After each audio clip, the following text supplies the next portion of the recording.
aula de hoje, vamos estudar sobre a estrutura e a constituição do átomo.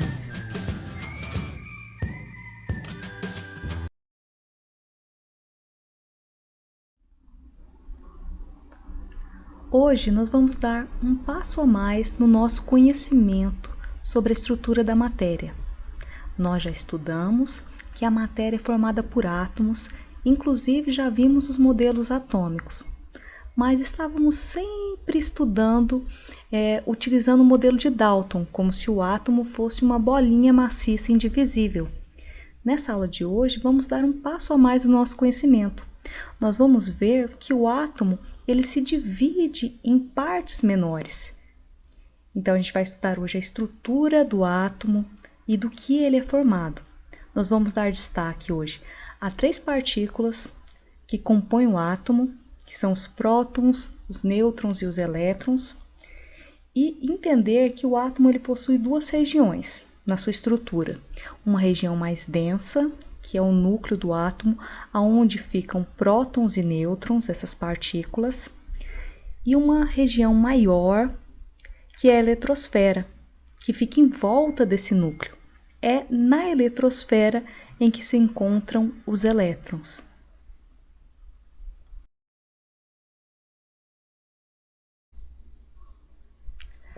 Bem, nós acabamos de ver que o átomo ele possui 2 regiões em sua estrutura.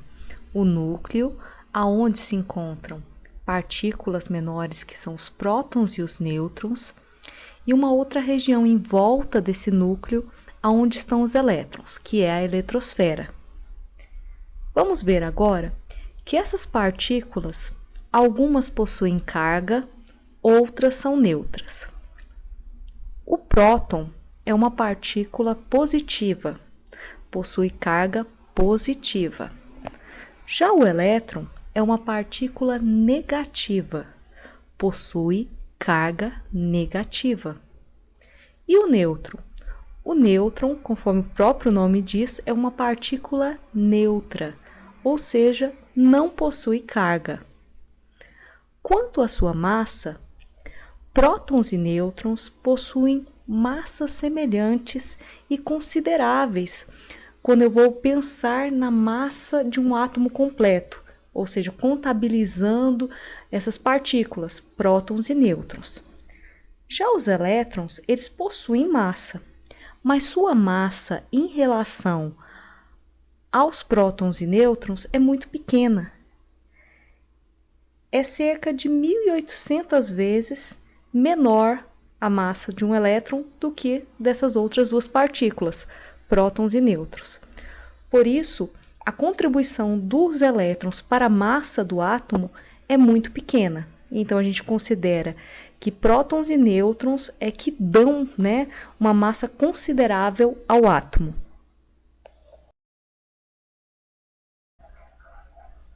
O núcleo do átomo contém prótons e nêutrons. Essas partículas estão unidas por forças muito intensas, por forças muito fortes. Vale lembrar também que é no núcleo que se concentra a massa do átomo, já que prótons e nêutrons são as partículas com maior massa em um átomo. A carga do núcleo é positiva, já que os prótons possuem carga positiva e os nêutrons não possuem carga. Para romper o núcleo de um átomo, para quebrar este núcleo e liberar essas partículas, é preciso reações nucleares. E essas reações são muito violentas, liberam uma quantidade de energia muito grande. Esse tipo de energia é utilizada nas usinas nucleares e também na bomba atômica.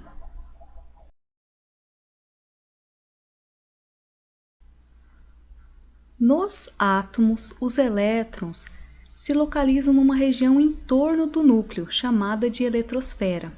A eletrosfera possui locais onde é possível encontrar elétrons. Esses locais são chamados de órbitas ou camadas ou mesmo níveis de energia. Então, essas órbitas ou camadas eletrônicas são regiões onde é possível encontrar elétrons. Os elétrons em um átomo estão distribuídos nessas camadas eletrônicas ou níveis de energia. Essas camadas podem ser representadas por números que vão de 1 a 7, sendo 1 a camada mais próxima do núcleo e 7 a mais distante. As camadas também podem ser representadas por letras escritas de maneira maiúscula, sendo K a camada mais próxima do núcleo, e aí nós vamos tendo as 7 camadas, K, L, M, N, O, P, Q, sendo Q a camada mais distante, a 7ª camada. Essas camadas ou níveis de energia, elas comportam uma quantidade máxima de elétrons cada uma. Por exemplo, na camada K, cabem no máximo 2 elétrons, na L 8, na M 18, na N 32, na O 32, na P 18 e na Q entre 2 e 8. Isso não quer dizer que essas camadas vão estar sempre completas por elétrons.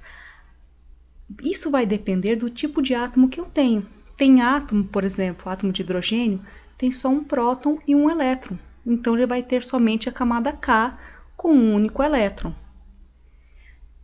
Quando eu falo do número de elétrons na camada, é a capacidade máxima que ele comporta, mas ele não precisa essa camada estar cheia. Em outras aulas, vocês vão aprender como se faz a distribuição eletrônica, mas não é o interesse dessa aula de hoje. Neste momento, eu quero que vocês entendam que os elétrons se localizam na eletrosfera em camadas ou níveis de energia.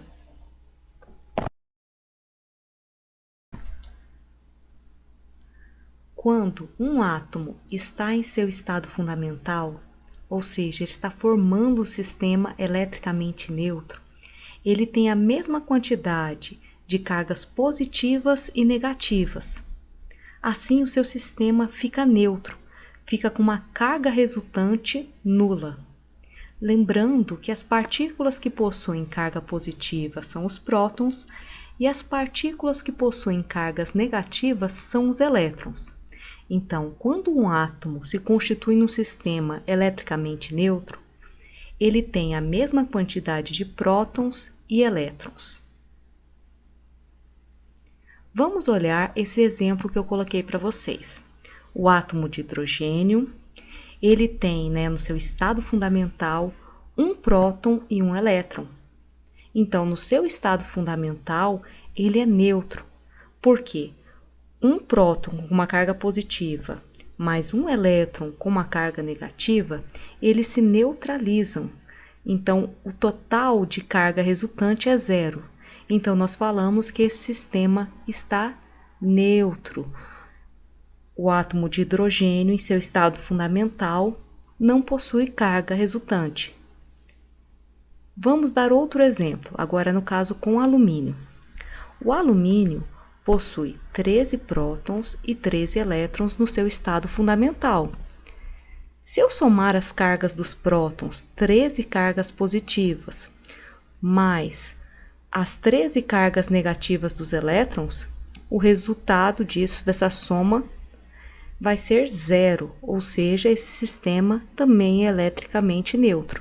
Nesse caso, eu falo que o átomo de alumínio, no seu estado fundamental, ele é eletricamente neutro, não possui carga resultante.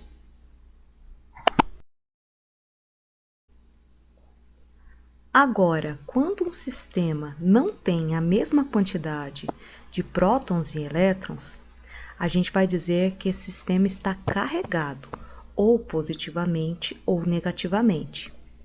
Se ele tiver mais prótons do que elétrons, ele está carregado positivamente, já que os prótons têm carga positiva.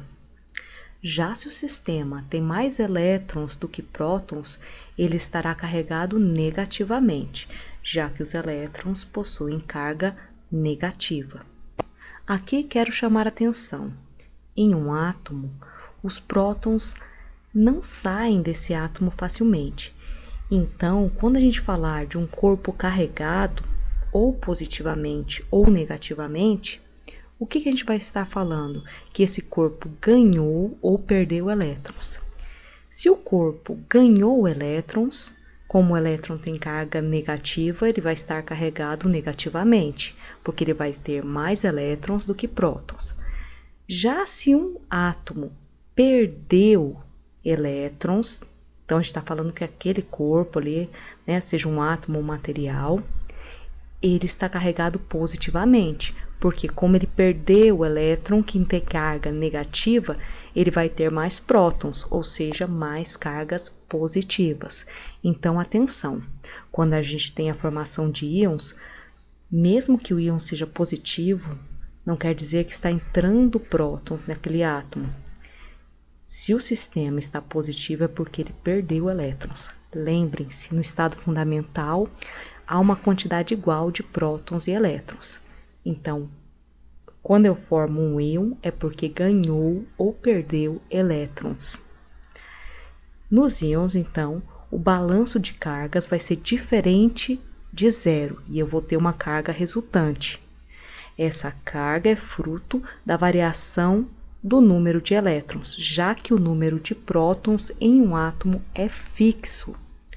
Olhem o exemplo que eu dei para vocês. No primeiro exemplo, eu tenho a formação de um íon de sódio. O sódio, no estado fundamental, ele tem 11 prótons e 11 elétrons. Mas nesse exemplo que eu estou dando para vocês, ele tem 11 prótons e 10 elétrons. Então, ele tem um elétron a menos. Quando eu somar essas cargas, 11 prótons positivos mais 10 elétrons negativos, o resultado vai ser 1 positivo. Portanto, nesse caso, esse átomo não é eletricamente neutro, ele é um íon. Um íon de sódio 1+, ou seja, ele está carregado com uma carga 1+, ele tem um próton a mais do que o elétron, ou seja, ele perdeu um elétron. Vamos olhar um outro exemplo, a formação de um íon negativo, no caso, o íon de cloro, que eu dei o exemplo para vocês. No estado fundamental, o cloro tem 17 prótons e 17 elétrons. Mas nesse exemplo que eu estou dando para vocês, há 17 prótons e 18 elétrons, ou seja, ele ganhou um elétron a mais. Quando eu somar essas cargas, 17 prótons positivos mais 18 elétrons negativos, o balanço de carga final vai ser o quê? Um negativo. Portanto, a carga do cloro, nesse caso, vai ser 1-. Eu tenho a formação de um íon negativo. Nesse caso, o cloro ganhou um elétron a mais. E como o elétron tem carga negativa, ele ficou negativo.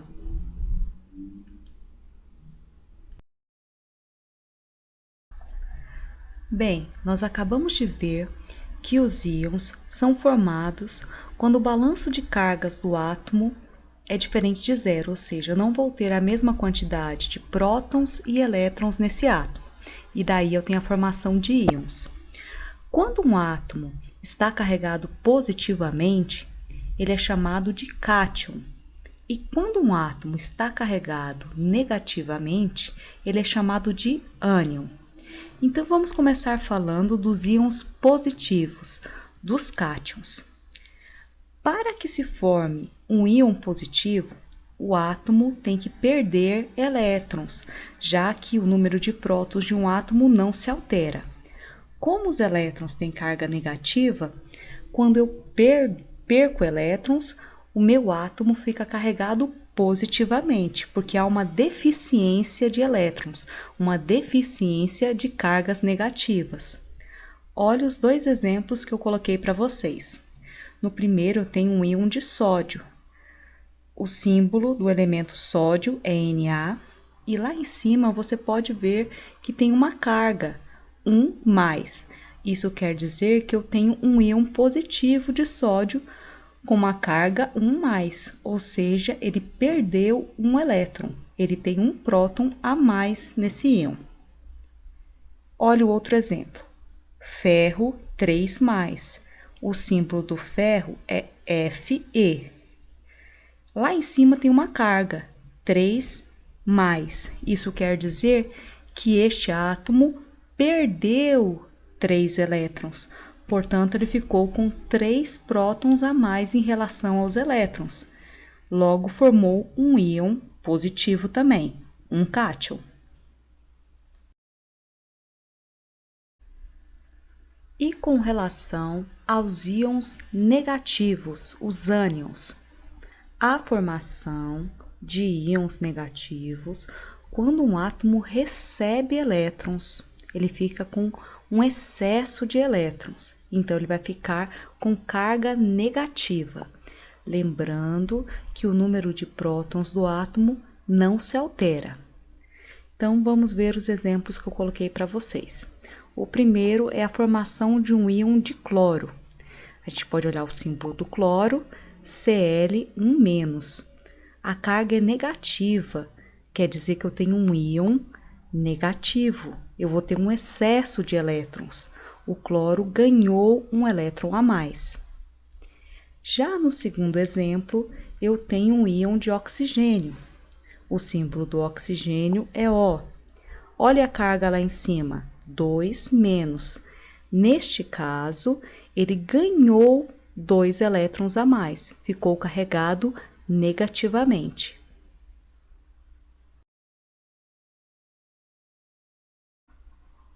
Ao final dessa aula, quero te convidar a selecionar melhor as técnicas, os métodos de estudo. Veja qual se adequa melhor à sua metodologia de estudo, de aprendizagem e aplique seu tempo utilizando esses métodos. Cada pessoa é única e aprende a seu modo. Vamos assim conhecer sempre mais. Um forte abraço e até a próxima!